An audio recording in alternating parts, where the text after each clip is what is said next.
Is it ever appropriate for Supreme Court justices to act as super legislators?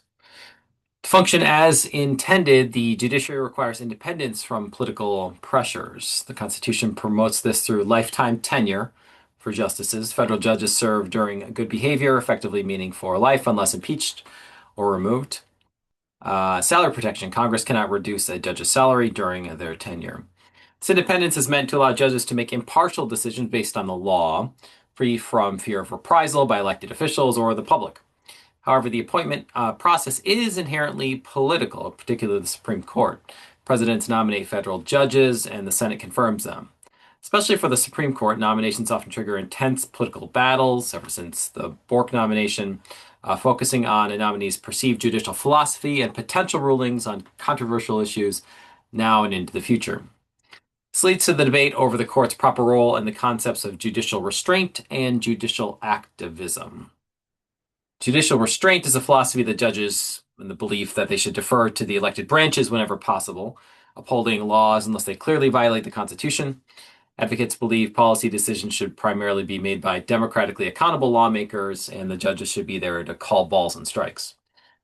Judicial activism, however, suggests that judges should be willing to take a more activist approach, strike down laws or executive actions, interpret the Constitution more broadly when the opportunity presents itself and a need presents itself, and actively shape policy through the interpretation of the laws, particularly to protect the rights of others or correct perceived injustices from the past. This term is often used pejoratively by critics who feel judges are overstepping their bounds with their activism. The Warren Court of the 1950s and 1960s is often cited as an activist court for its landmark civil rights and civil liberties decisions.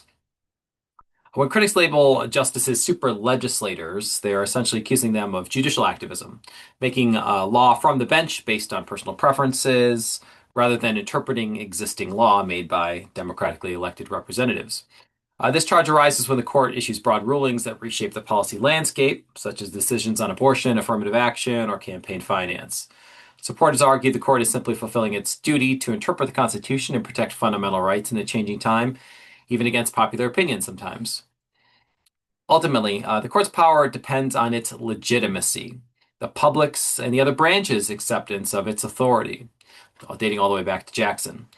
If the court is perceived as overly partisan or consistently out of step with fundamental values amongst the citizenry, its ability to enforce its rulings could easily be undermined.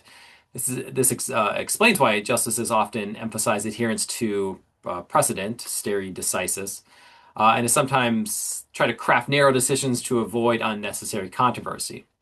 The judiciary remains Hamilton's least dangerous branch in terms of its direct force, but its power of interpretation makes it a profoundly influential and often contested institution in the American political system, particularly when gridlock grips the other branches. Everyone looks to the courts for relief.